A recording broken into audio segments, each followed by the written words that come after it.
E aí, pessoal? Tudo pronto para mais um mergulho profundo com a gente aqui no The Deep Dive. Hoje a gente vai analisar um culto da Congregação Cristã no Brasil, aquele que aconteceu dia 12 de janeiro de 2025. Isso! E que tá dando o que falar, né? Tá bombando na internet. Tá bombando, especialmente por causa de um vídeo no YouTube que tá detonando a mensagem do ancião. Acusando de heresia, uma série de coisas. A gente vai dissecar tudo isso para você entender direitinho o que tá pegando. Vamos entender essa polêmica. O vídeo coloca em xeque, né, vários pontos da doutrina da CCB, especialmente a questão da salvação. É um tema central.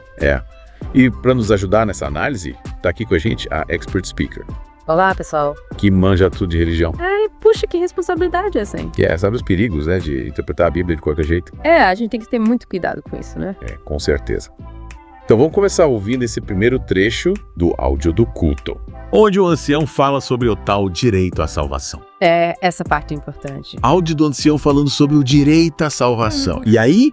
Que era trazer o Evangelho, a salvação, tinha que passar ele pela morte no madeiro da cruz, derramar o seu sangue, para que por esta obra, então, o homem pudesse alcançar o perdão, o direito de falar com Deus e o direito de um dia entrar no céu. E o direito de um dia entrar no céu. Bem objetiva, a sua missão bem clara. Já começou forte, né? Ele já começou com tudo. Ele já chega colocando a salvação como um direito conquistado pela morte de Jesus, né? Mas essa palavrinha direito me incomoda um pouco. Parece que a gente pode exigir a salvação de Deus, né? Como se fosse uma dívida que ele tem com a gente. E o vídeo critica exatamente isso, né? Dizendo que a salvação é um presente, uma dádiva e não algo que a gente pode reivindicar. Mas, me diz uma coisa, você que entende do assunto, essa ideia de direito à salvação é comum em outras igrejas? Olha, na minha experiência, essa interpretação é bem específica da CCB, assim. Muitas denominações cristãs, elas enfatizam a graça de Deus, né? Certo. Ou seja, a salvação é um presente imerecido, um ato de amor e misericórdia. A gente não faz nada para merecer. Interessante. Então, para essas outras igrejas, a gente não tem um direito à salvação, mas sim a oportunidade de recebê-la como um presente. É isso, exatamente isso. E essa diferença, né, na interpretação tem implicações enormes na forma como a gente vive a nossa fé. Faz sentido. Mas, voltando ao culto, o vídeo também detona a ideia de que basta servir na igreja para garantir a salvação. O que você me diz sobre isso? E a gente entra num terreno ainda mais pantanoso, né? Que é a relação entre a fé e as obras. Algumas igrejas pregam que as nossas ações, as boas obras, né, são essenciais para alcançar a salvação. Outras, no entanto, defendem que a salvação vem somente pela fé em Jesus Cristo, independente das nossas obras. E qual a sua visão sobre isso? O que a Bíblia realmente diz? Olha, a Bíblia deixa claro, né, que a salvação é um presente de Deus, recebido pela fé em Jesus. Mas a fé genuína, a fé verdadeira, ela produz frutos, né? Ou seja, leva a pessoa a ter uma vida transformada, a praticar boas obras, a amar o próximo. Então as boas obras não são uma forma de comprar a salvação, mas sim uma consequência natural da nossa fé. Isso, exatamente, é como a gente já falou, a salvação é pela graça, mas a fé verdadeira, ela se manifesta em ações. Não adianta só falar que crê em Deus se a sua vida não reflete essa crença. Perfeito. E essa questão da fé versus obras é algo que a gente vai discutir mais a fundo, né? Com certeza. Quando a gente analisar o próximo trecho do culto, onde o ancião relaciona o serviço na igreja com a garantia da salvação. Mas, antes de ouvirmos esse trecho, queria te perguntar o seguinte. Essa ênfase no serviço na igreja, essa ideia de que quanto mais a gente se dedica, mais perto da salvação a gente fica, isso é algo comum em outras igrejas também. Olha, essa ênfase, né, no ativismo religioso, na dedicação intensa à igreja, é algo que a gente vê em diversas denominações, não só na CCB, mas é importante ter cuidado para não cair numa armadilha, né? Achando que a salvação é uma recompensa pelos nossos esforços. A salvação é um presente, lembra? Verdade, foi bom lembrar disso. Mas e você, o que acha dessa ênfase no serviço na igreja? Você acha que é importante se dedicar às atividades da igreja? Com certeza a participação na igreja é importante, mas a gente precisa ter cuidado, né, para não transformar isso numa obsessão, numa corrida desenfreada por pontos para garantir a salvação. Sei. A nossa relação com Deus, ela deve ser pautada pelo amor, pela gratidão, e não por um sentimento de obrigação ou medo. Concordo plenamente. E falando em medo, o próximo trecho que a gente vai analisar é de arrepiar. O ancião chega a dizer que a palavra do pregador é a palavra de Deus e que a gente tem que aceitar tudo sem questionar. Prepare-se, porque a coisa vai ficar séria. Tô pronta. Vamos ver o que ele diz e analisar com calma. É isso aí. Ok, pois essa questão do serviço na igreja como caminho para salvação é bem delicada, né? Vamos ouvir o que o ancião tem a dizer sobre isso. Vamos lá? Vamos ver. Áudio do ancião falando sobre serviço na igreja de salvação. 5 anos atrás e hoje, estamos sentindo mais a presença de Deus. Estamos fazendo mais oração na igreja ou menos?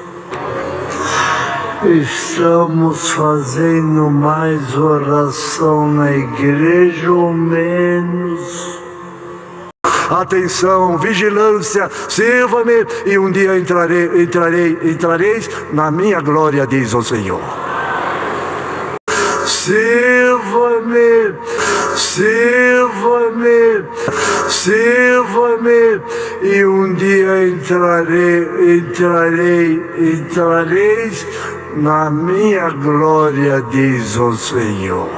Caramba, ele coloca a busca pela santificação, a dedicação à igreja como um passo fundamental para alcançar a salvação. O que você acha disso? Parece que a gente tem que ralar muito na igreja para ter a garantia de um lugar no céu. Sim, esse trecho reforça a ideia, de que a salvação está diretamente ligada às nossas ações, ao nosso esforço dentro da igreja. É como se a gente tivesse que acumular méritos para cumprir a salvação, que, na minha visão, se distancia bastante do conceito de graça tão central em outras vertentes do cristianismo. E você acha que essa visão pode levar a uma distorção da fé? As pessoas podem acabar focando mais nas obras do que na fé em si, né? Sem dúvida, a ênfase excessiva nas obras pode criar uma espécie de competição espiritual, onde as pessoas se preocupam mais em parecer santas do que em realmente viver uma vida de fé. E isso pode gerar um clima de hipocrisia e julgamento dentro da igreja. Na verdade, ninguém quer ser visto como menos dedicado, né? Mas me diz uma coisa, você que conhece a fundo a história do cristianismo, essa ideia de que as obras são essenciais para a salvação sempre existiu. Ou isso é algo mais recente? Olha, essa questão da relação entre fé e obras é um debate antigo dentro do cristianismo lá no século XVI. O movimento da Reforma Protestante, liderado por Martinho Lutero, questionou fortemente a doutrina católica da salvação pelas obras. Os reformadores defendiam que a salvação vem somente pela graça de Deus, mediante a fé em Jesus Cristo e não pelas nossas ações. Então, de acordo com essa visão protestante, as boas obras não salvam, mas são uma consequência da fé verdadeira. Exatamente.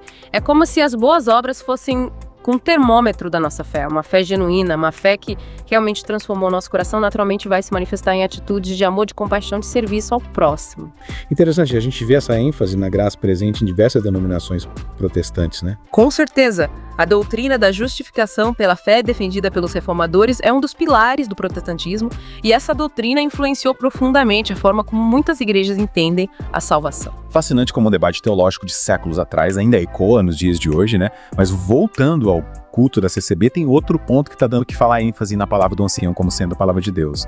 O vídeo que a gente está analisando critica essa postura, dizendo que ela pode levar a uma submissão cega, sem espaço para questionamento ou discernimento. Vamos ouvir o trecho e depois a gente conversa sobre isso. Vamos ouvir. Vamos a áudio do ancião falando sobre a palavra de Deus vinda do pregador. Quando o irmão sobe aqui em cima para pregar a palavra, ele não fala aquilo que ele quer, ele fala aquilo que vem lá do céu, que é a nossa segurança quanto à vida dele. Se tem algum erro, alguma falha, a Deus pertence, mas o que é falado aqui vem lá do céu. Ele não fala aquilo que ele quer, ele fala aquilo que vem lá do céu. Está aqui na palavra de Deus e congregamos, vamos congregar, sentamos nos bancos e Deus manda a palavra. Creia na palavra de Deus, ela será sempre o teu sustento para a tua salvação. Sentamos nos bancos e Deus manda a palavra. Creia na palavra de Deus. Verdade, vamos entender. Aqui Deus fala conosco. Aqui Deus fala conosco.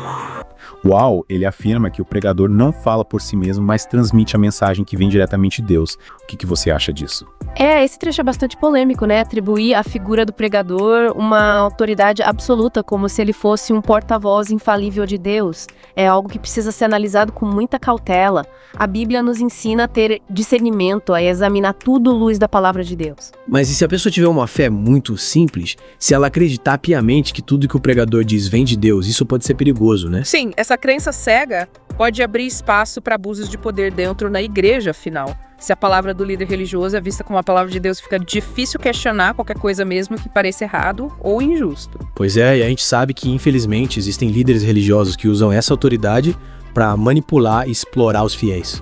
Exatamente. Por isso é fundamental que os cristãos tenham uma postura crítica e reflexiva diante de qualquer mensagem religiosa. A gente precisa usar a razão e a inteligência para avaliar se o que está sendo pregado realmente se alinha com os ensinamentos da Bíblia. Então o que você recomenda para quem está ouvindo a gente e quer evitar cair nessa armadilha da submissão cega?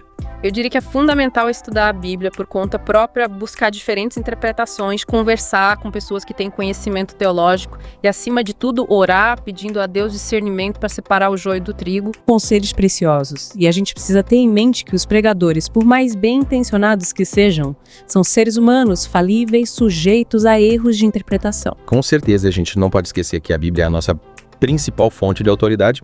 A palavra de Deus deve ser o nosso guia, a nossa bússola. Concordo plenamente. E agora, para finalizar nossa análise do culto, a gente vai ouvir um trecho que me deixou de cabelo em pé. O ancião diz que a pregação funciona como um julgamento divino e que se a gente sair do culto com a consciência tranquila, é sinal de que estamos no caminho certo para a salvação. Vamos ouvir. Ai, meu Deus. Vamos lá, áudio do ancião falando sobre a pregação como julgamento. A palavra nos julga em todos os cultos. Todos os cultos somos julgados pela palavra. E no dia da nossa partida, palavra que nos tem julgado, nos tem ensinado e nós temos obedecido, dormimos o sono do justo para acordar um dia para ir com o Senhor. A palavra nos julga em todos os cultos. Todos os cultos somos julgados pela palavra. Eita, a coisa ficou séria agora, hein? Essa visão da pregação como um tribunal divino é bastante assustadora. Imagina o peso que isso coloca nas costas dos fiéis. Parece que a gente está sendo constantemente avaliado, né? Julgado por cada palavra que o pregador diz. E se a gente discordar de alguma coisa, se a gente não sentir aquela paz interior que ele mencionou, será que isso significa que a gente está, sei lá, condenado? Essa é a grande questão. Essa visão pode gerar muita angústia, muita insegurança nos fiéis. As pessoas podem acabar vivendo com medo do julgamento divino em vez de experimentar a liberdade, a alegria, né, que a fé em Cristo oferece. É verdade. E a gente sabe que a culpa e o medo são ferramentas poderosas de manipulação, né? Mas me diz uma coisa, essa ideia de que a pregação é um julgamento de Deus, isso tem fundamento bíblico? Olha, a Bíblia fala sobre o juízo final, né? Sobre o dia em que todos nós seremos julgados por Deus. Mas esse julgamento não acontece através da pregação de um homem, né? Mas sim pelo próprio Deus, que conhece o nosso coração e as nossas intenções. Então essa interpretação do ancião é, no mínimo, questionável. Sim. Essa visão coloca um peso enorme sobre a figura do pregador, né? E pode criar uma relação de dependência e medo entre os fiéis. É importante a gente lembrar que o nosso relacionamento com Deus é pessoal, íntimo, e não precisa ser mediado por nenhum homem. Concordo. E a gente precisa ter cuidado para não confundir a voz de Deus com a voz de um líder religioso, né? Por mais carismático ou eloquente que ele seja. Exatamente. A Bíblia nos convida a ter discernimento, a examinar tudo à luz da palavra de Deus. E isso inclui questionar, refletir e, se necessário, discordar do que está sendo pregado. Palavras sábias. É com essa reflexão importante que a gente encerra por aqui a nossa análise do culto da CCB. Espero que essa conversa tenha ajudado você que está nos ouvindo a ter uma visão mais crítica, mais consciente sobre as mensagens religiosas que você recebe, né? E lembre-se, a fé cristã nos convida à liberdade, ao amor, à alegria. Se você está vivendo sob o peso da culpa, do medo, da opressão, talvez seja a hora de reavaliar sua fé, buscar um relacionamento mais autêntico com Deus. Perfeito. E a gente se encontra no próximo episódio do Deep Dive, prontos para mergulhar em mais um tema polêmico e te ajudar a desvendar os mistérios do mundo. Até lá.